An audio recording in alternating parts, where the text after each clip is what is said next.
자, 우리 마가복음 1장 9절부터 19절까지 말씀 함께 보겠습니다. 시작.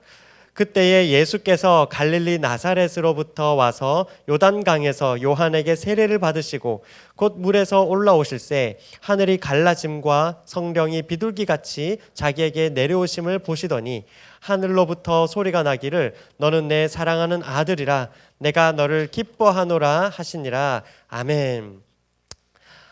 네, 여러분 지난 그 도쿄올림픽 때 있었던 일인데요. 우크라이나에 이 세르히 쿨리시라고 하는 선수가 있답니다. 근데 이 선수가 원래 도쿄올림픽 남자 50m 소총 3자세라고 올라요. 3자세라고 올라가야 되나요? 아무튼 50m 남자 소총 종목에 출전해서 결선에서 일어난 일인데요. 여러분 이 선수는 사실 2016년도에 리우데자네이루 올림픽 10m 공기소총 은메달리스트였다고 합니다. 그러니까 지금 2016년도 리우데자네이루 올림픽 이후에 메달리스트니까 이번에도 굉장한 그 메달 순위권에 들지 않았겠어요, 그죠? 네, 그런 유력한 후보였겠죠. 그래서 이제 총을 쏘는데 도쿄올림픽 결선에서 이제 30발을 쏠 때까지는 이제 4위로 꽤 선전하면서 잘 가고 있었다 그래요. 자, 그런데 그 다음에 30발을 쏘고 난 그 다음에 35발을 쏘았거든요. 그런데 이 35발 전부 다가 0점 처리가 됐다고 합니다. 그래서 그 결선에 출전한 8명 그 8위로 이제 떨어지게 되는 것이죠. 도대체 왜 이런 일이 생겼을까요? 무슨 일이 생겼을까요? 35발을 분명히 쏘았는데 왜 다 0점 처리가 됐을까요?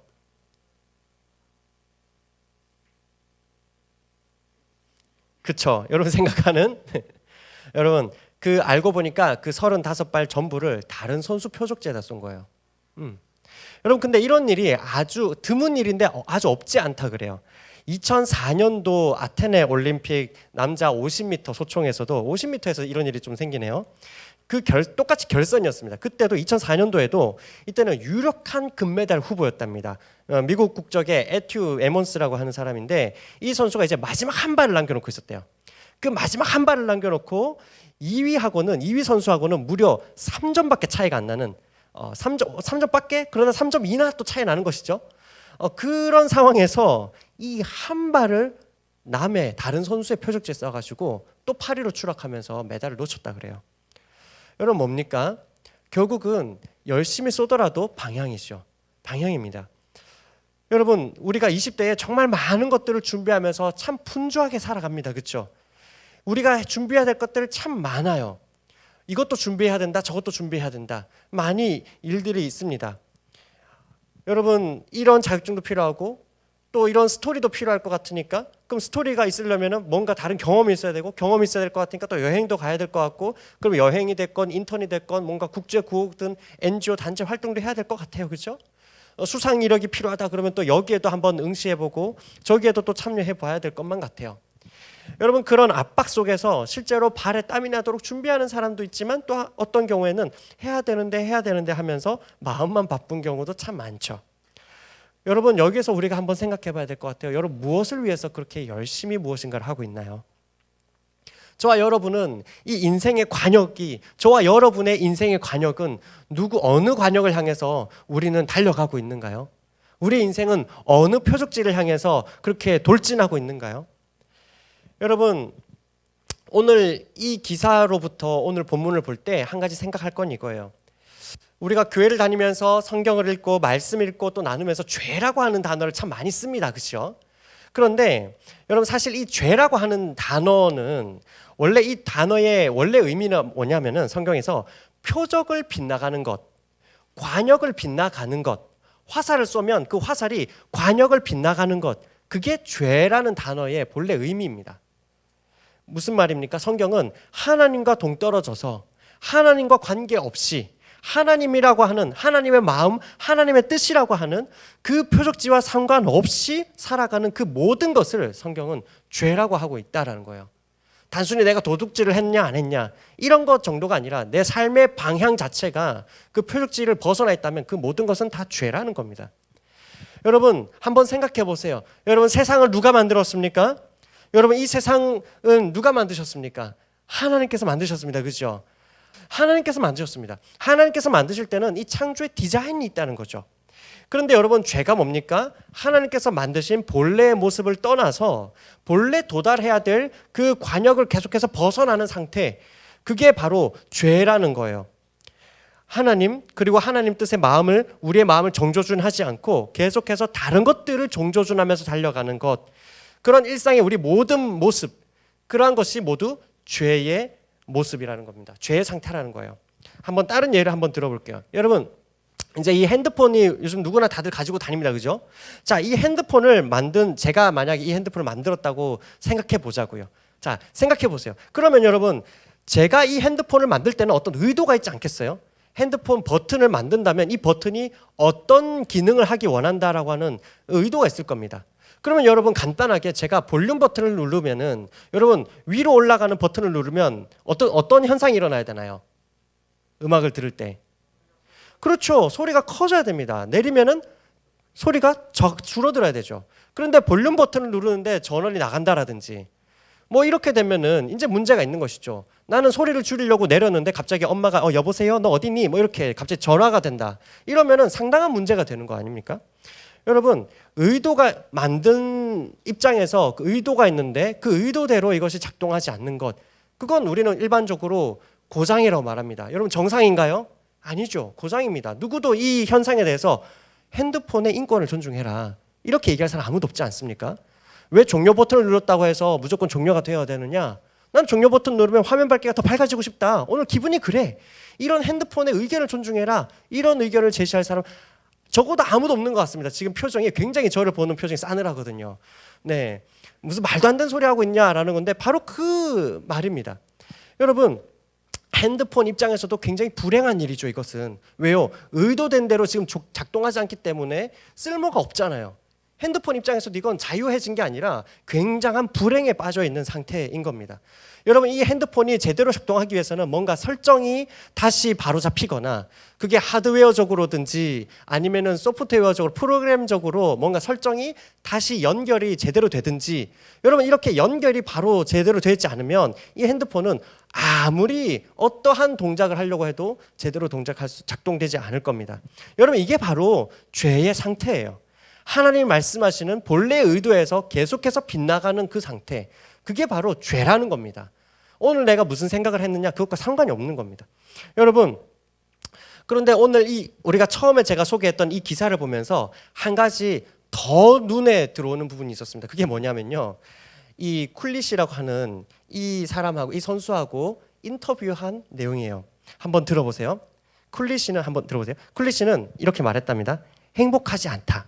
누가 다른 사람의 표적에 총을 쏠까? 나 같은 사람만 쏠 것 같다 라고 하면서 이렇게 말했대요. 재킷 단추가 풀리면서 불편함이 있었지만 시간 내에 사격을 해야 했다. 당시에는 다른 선수의 표적인 줄 몰랐다고 하면서 아쉬워했다는 거예요. 무슨 말입니까? 다시요. 무려 35발을 쏠 동안에 이 사람이 알았다 몰랐다는 겁니다. 혼신의 힘을 다해서 그 사람은 자기에게 주어진 시간이 굉장히 적다는 사실에 압박감을 느끼면서 혼신의 힘을 다해서 집중해서 쏘았죠. 그런데 여러분, 그 결과가 뭐예요? 집중해서 열심히 쏜 결과, 이 사람은 집중해서 열심히 떨어지는 결과가 된 거죠. 그렇지 않습니까? 사랑하는 여러분, 우리 인생도 이럴 수 있지 않냐, 이런 거죠. 우리 역시 이 땅에서 열심히 살아가지만 그 결과가 열심히 하나님과는 관계없이 살아가는 모습이 저와 여러분 가운데 얼마든지 있을 수 있는 거 아닙니까? 이런 모습 우리가 얼마나 자주 경험합니까? 특히 성경에서는 대표적으로 바울이라는 사람이 그렇게 살았다라는 거 여러분 잠시 떠올려 볼 수 있지 않아요? 바울은 열심히 살았습니다. 열심히 공부했고요. 그 사람은 열심히 율법을 배웠습니다. 그 사람은 하나님에 대한 열심이 특별해서, 그 특심이 있어서 예수님 믿는다고 하는 사람들은 다 아무리 먼 거리라도 수백 킬로를 떨어져 있어도 내가 가서 다 잡아서 족치겠습니다 라고 하면서 달려갔던 사람, 스데반이 죽는 그 현장에서도 눈 하나 깜짝하지 않았던 사람, 그 사람이 바울이었습니다. 그 사람은 스스로 확신했습니다. 나는 하나님의 영광을 위해서 살아가고 있다. 나는 하나님의 영광을 위해서 이런 열심을 부리고 있다. 여러분, 바울은 확신했습니다. 하지만 그 확신은 어떠한 열심이었습니까? 주님께서 말씀하시잖아요. 사울아 사울아 내가 어찌하여 나를 핍박하느냐. 나는 네가 핍박하는 예수라. 그의 열심은 오히려 하나님의 가슴에 계속해서 못을 박는 열심이었죠. 여러분 이러한 관점에서 오늘 우리가 이제 본격적으로 살펴보게 되는 이 마가복음은 첫 번째로는 회개하라라는 내용으로부터 시작이 됩니다. 여러분 오늘 함께 읽은 이 본문 바로 앞에서 세례 요한의 외침 무엇입니까? 회개하라. 여기서부터 시작하고 있다고요. 성경에서 말하는 이 회개라는 것은 단순히 우리가 눈물 조금 흘리고 감정적으로 오늘 어떤 찬양이 와닿았다, 감정적으로 어떤 내가 뭐가 조금 와닿았다 이 수준에 그치지 않습니다. 성경에서 말하는 회개라는 것은 감정의 동요뿐만 아니라 내가 이것이 잘못된 것이었구나 그 깨달음 인지하고 그리고 내가 구체적인 삶에서 돌이키는 겁니다. 내 삶의 방향을 돌이키는 겁니다. 여러분 그래서 복음은 뭐라고 합니까? 복음은 자기가 내가 주인이 되어서 살아가는, 그래서 내가 설정한 그 목표만 바라보면서 돌진해가는 바로 그 인생으로부터 돌아서라라고 말하는 것이 그게 복음입니다. 복음은 돌아서라라고 말합니다. 마가복음 1장 4절에서 5절 이렇게 말하고 있습니다. 세례 요한이 광야에 이르러 죄 사함을 받게 하는 어떤 세례를 전파합니까? 회개의 세례를 전파하니. 네, 회개의 세례를 전파하니. 네. 여러분 그런데 오늘 이 장면을 보면은 오늘 함께 읽은 장면에서 무엇을 발견하게 됩니까? 전혀 회개할 것이 없는 그 주님께서, 우리 주님께서는 전혀 회개할 것도 필요가 없고 세례를 받으실 이유는 더더욱 없으신 그분께서 하나님께 돌아와야 할 수많은 죄인들의 무리의 그 행렬 가운데 들어오십니다. 주님께서 이 죄인들의 무리의 그 행렬, 돌이켜야 하는 그 인생의 그 행렬 가운데 들어오십니다. 그 군중에 그 줄 서 있는 그 자리에 같이 들어와서 서십니다. 왜 그렇게 하십니까? 오늘날 그 당시뿐만 아니라 오늘날 우리 모두 그동안 각자의 길에서 돌이켜야 하는 그 인생들이 이 예수님을 따라서 하나님께 그 인생의 방향을 돌이킬 수 있도록, 우리가 돌이켜야 된다고 할 때 누구를 따라서 어느 방향으로 돌이켜야 될지 우리가 도저히 알 수 없는 그런 상황 가운데서 마치 핸드폰이 고장이 나서 아무리 노력을 해도 이미 연결이 제대로 되어 있지 않기 때문에 누군가가 연결해 주지 않으면 그러면 도저히 작동할 수 없는 그 핸드폰과 같은 그러한 우리 모든 인류의 그 모든 상황 가운데 주님께서 그 사이에 들어오셔서 바로 이 길이다, 이렇게 따라가는 것이다, 이렇게 돌이키는 것이다 라는 것을 보여주기 위해서 죄가 없으시고 세례 받으실 필요가 없는 그 주님께서 이 세례의 행렬 가운데 들어오신 것을 우리는 보게 됩니다. 사랑하는 여러분, 제자의 길은 열심이기 이전에 먼저 방향입니다. 여러분 우리가 첫 번째로 방향인데요. 두 번째로 그렇다면 우리가 이렇게 방향을 돌려서 향하는 곳은 무엇입니까? 바로 우리 주님께서 이 세례를 받으실 때 어떤 상황 가운데 들어가셨는지 우리가 좀 보면 좋을 것 같습니다. 여러분 주님께서 이렇게 사역을 시작하실 때 우리 주님은 삼위 하나님께서 함께 하시는 그 현장 가운데 서게 되십니다. 여러분 오늘 본문에서 예수님이 세례를 받으십니다. 그죠? 물에 들어가십니다. 그리고 물 밖으로 다시 나오실 때 어떠한 현상이 일어납니까? 하늘로부터 성부 하나님의 소리가 들립니다. 그리고 그 하늘로부터 성령께서 내려오십니다. 성령께서 비둘기처럼 그 주님의 마음 가까이로 내려오시는 것을 성경은 말하고 있습니다. 뭡니까? 이 장면 속에서 성부와 성자와 성령 하나님, 이 삼위 하나님이 그 영광 가운데에 교제하시면서 그 하나님의 임재하심 가운데, 삼위 하나님의 그 임재하심 가운데에 그 찬란한 그 빛나는 교제함이, 그러면서 무엇인가 따뜻한 그 교제함이 이 세례에 그 예수님께서 방향을 돌이켜 그 세례를 받으시는 그 현장 가운데 일어나는 것을 우리는 보게 되는 거죠. 여러분 예수님이 사역하신다라고 하셨을 때의 그 공식적인 사역의 시작, 그 첫 장면은 바로 무엇보다 하나님과 함께 하시는 하나님과의 교제, 바로 그 장면을 우리에게 먼저 보여주고 있다는 사실에 우리가 먼저 주목했으면 좋겠습니다. 사랑하는 여러분, 하나님께로 돌이켜서, 제자의 길은 하나님께로 돌이키는 길인데 그 하나님께로 돌이켜서 하나님의 임재 속에서 하나님과 동행하는 삶. 제자의 길은 방향을 돌이키는데 어디로 돌이켜요?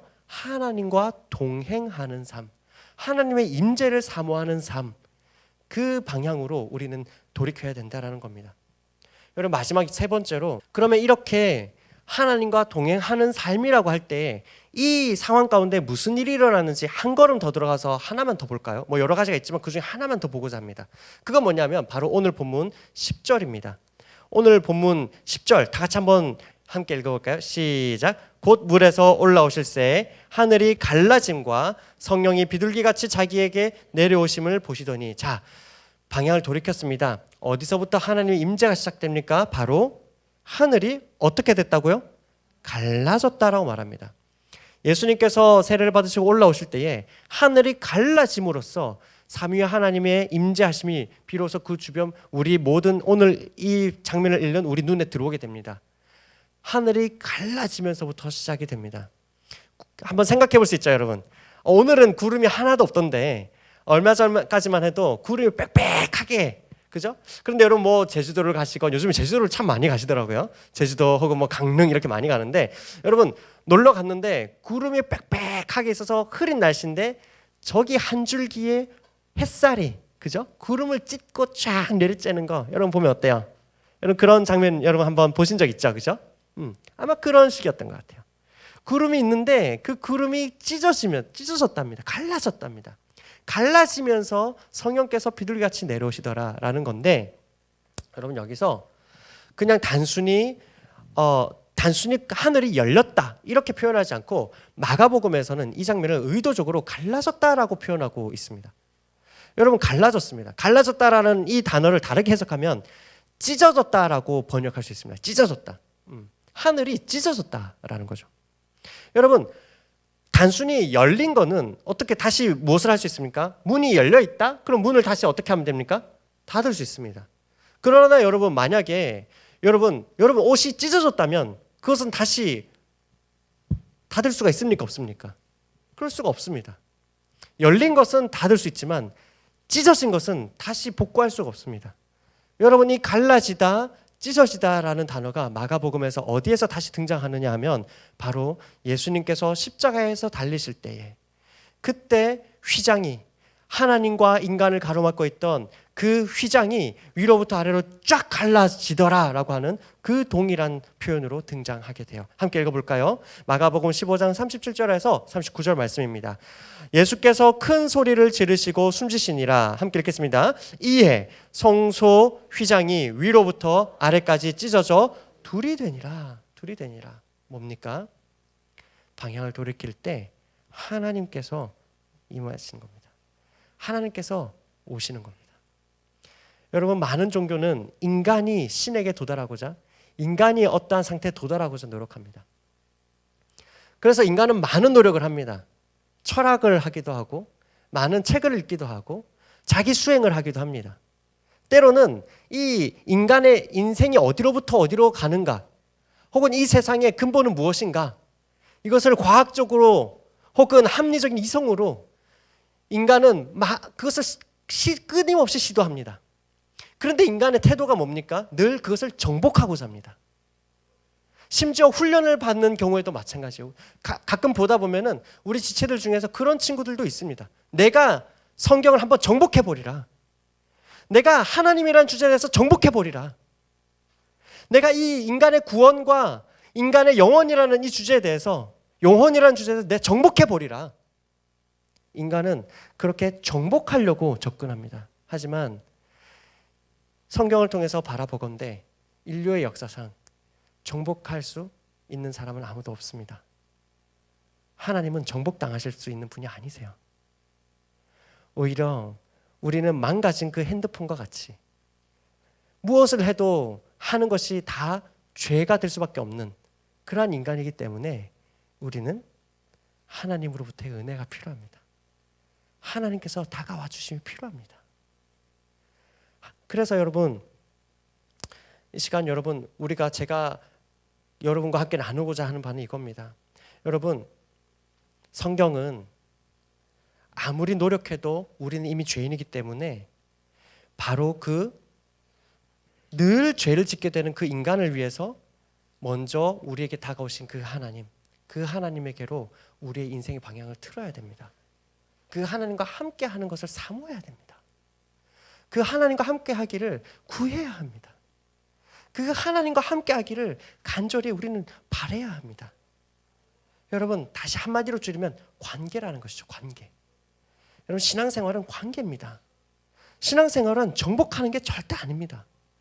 신앙생활은 관계입니다. 여러분, 남녀 간에 서로 연애를 할 때도 마찬가지잖아요. 내가 너를 더 알아가고 너도 나를 알아가고, 그러나 나도 나를 모를 때가 많고, 그죠? 그러면서 서로를 존중하면서 알아가는 것이죠. 하나님도 마찬가지입니다. 관계예요, 관계. 내가 이렇게까지 잠깐 해봤는데 안 되더라. 그게 아니라는 겁니다. 내가 이렇게까지 했는데 왜 나에게는 이게 안 되는 것이냐? 아니라는 거예요. 그렇게 정복할 대상이 아니라는 겁니다. 여러분, 제자훈련, 여러분 마찬가지예요. 여러분, 우리 여기 자리에 훈련생들도 있고 우리 리더들도 있는데, 여러분, 우리가 왜 읽고 왜 암송도 하고 왜 책도 읽고, 여러분, 왜 때로는 필사도 하고, 왜 여러분 시간을 쪼개가지고 때로는 막 무릎을 쳐가면서 그렇게 기도 시간을 막 지켜내려고 하고, 왜 그러는 겁니다. 왜 그러는 겁니까? 그래서 뭐 하자라는 겁니까? 독서 과제 그렇게 바쁜 시간에 책 읽어서 뭐 하자라는 거예요. 여러분, 관계예요. 여러분, 왜 예배 드리러 나오세요? 여러분, 우리가 예배하는 목적은 무엇입니까? 여러분, 저와 여러분의 이 오늘 주일 예배 드림이 여러분 주중 일상에서 살아가는 것과 무슨 관계가 있으세요? 관계입니다. 관계. 하나님과 나는 어떤 관계를 맺으면서 살아가고 있느냐? 관계입니다. 우리의 모든 훈련과 모든 예배는 우리가 정신없이 달려가던 그 각자의 길에서 멈춰서서 우리에게 다가오신 그 하나님께로 돌이키게 하고, 그 하나님과 동행하기를 사모하는 삶, 거기로 연결이 되어야만 하는 거예요. 모든 훈련과 모든 예배는요. 사랑하는 여러분, 그래서 오늘 이 말씀을 보면서 우리의 훈련과 우리의 예배가 바뀌기를 간절히 소원합니다. 여러분, 우리의 예배가, 우리의 훈련이 인격적인 그 하나님 앞에 나아가는 그러한 훈련과 그러한 예배가 되기를 간절히 소원합니다. 여러분, 그리고 간절히 소망합니다. 여러분 주중에 일상 가운데 드리는 하나님 앞에 나아가는 그 기도가 또한 바뀌기를 바랍니다. 그 기도가 단순히 오늘 식사를 하기 위한 내 양심을 해소해주는 잠시 짧은 기도로 그치는, 그래서 기도 내가 얼마나 하지? 한 일주일 동안 다 합쳐도 한 1분이 될까 말까? 왜? 한번 삼시세끼 먹을 때라도 만약 한다면 그것도 2초 내에 다 끝낼 거잖아요. 그죠? 잘 먹겠습니다. 아멘. 뭐 이렇게 하잖아요. 여러분, 그런 기도가 아니라 주님과 관계, 쏟아넣는 기도만이 아니라 듣는 기도. 주님의 심정은 어떠할까? 이러한 내 모습을 보면서 주님은 어떠한 마음이실까? 내가 오늘 이것이 해결되지 않아서 너무나 답답해하는데 이러할 때 왜 안 해주십니까? 에만 그치는 것이 아니라, 주님, 이러한 저의 모습에 대해서 무엇을 말씀하십니까? 나는 왜 이렇게 예배가 건조할까라고, 하나님, 예배 잘 드릴 수 있게 해주세요. 제 마음 가운데 예배에 뜨거움을 주세요. 근데 오늘도 안 주시는군요. 에서 끝나는 것이 아니라, 그러한 내 모습을 보시면서 주님은 무엇을 말씀하실까? 내가 이렇게까지 훈련해야 되나? 내가 생각한 훈련 이거였나? 내가 훈련하면서 내가 뭐 하자고 지금 이렇게까지 암송하고 근데 내 삶은 바뀌지 않는 것 같아 라고 할 때, 하나님, 그런 내 모습을 주님은 어떤 마음으로 보고 계세요? 하나님의 시선 가운데서 나를 보는 그 기도. 여러분, 제 신앙생활은 관계입니다. 주님과 함께하는 그 관계가 전부예요. 여러분, 우리는 많이 바쁩니다. 말씀을 정리할 텐데 우리는 많이 바빠요. 여러분, 누구도 바쁘지 않다라고 말하는 사람 우리 중에 아무도 없어요. 그래서 여러분, 바쁘기 때문에 바쁘지 않은 언젠가가 올 거라고 생각하면서 많은 것들을 또한 미루죠. 그래서 참 중요한 것들도 많이 미뤄버립니다. 그런데 우리가 한번 생각해 보세요. 우리가 언제 바쁘지 않은 적이 있었던가요? 늘 바빴잖아요. 그런데 또 뒤집어서 한번 들춰보면은 바쁘다 하면서도 내가 하고 싶은 거는 또 그때그때 다 합니다. 그렇지 않아요? 네. 그때그때 오징어도 보고, 네, 다 봅니다. 봐요. 내가 원하는 것들을 다 합니다. 사랑하는 여러분, 간절히 바랍니다. 이 시대가 흔들리고 또 흔들리는 세상 가운데에서 이 세상은 진정한 제자를 보기 원하는 이때에 우리 모두는 걸어가고 있습니다. 여러분, 이때에 간절히 바라기는 여러분 우리의 신앙생활의 모든 출발점이 우리 신앙생활에 다시 결단하는 그 출발점이 방향이기를 바랍니다. 하나님과 함께하는 그 방향, 하나님과의 관계, 주님과의 동행, 하나님과의 교제 속에서 여러분 우리 있는 그 자리에서 다시 한 번 더 일어나기를 결단하는 우리 모두가 되기를 간절히 소원합니다. 아멘. 아멘. 그래서 여러분 우리가 이제 중간고사로 많이 돌입을 했습니다. 그죠? 중간고사 때문에 많이 또 마음에 부치고 지치고 힘든 가운데 있을 때에 이렇게 기도했으면 좋겠습니다. 주님, 성령님 나와 함께 하여 주시옵소서. 예수님께서 세례 받으시러 올라가실 때, 그 물에서 올라오실 때에 하늘이 갈라지고 하나님께서 참으로 소리로 가운데에 내 사랑하는 아들아, 내 사랑하는 자라라고 말씀하시고 그 음성을 들려주시고 성령께서 그 가운데로 내려오셨던 것처럼 주님, 이 분주하고 어려운 이 시기에 주님께서 나의 삶 가운데 찾아와 주시옵소서. 이 간절한 마음을 가지고 오늘 이제 이렇게 한번 우리가 찬양으로 고백했으면 좋겠습니다. 우리 괜찮으시면 자리에서 한번 일어나셔서 오늘 이곳에 계신 성령님, 이미 이 가운데 계신 성령님 앞에 우리 말씀 가운데 기도로 나갔으면 좋겠습니다.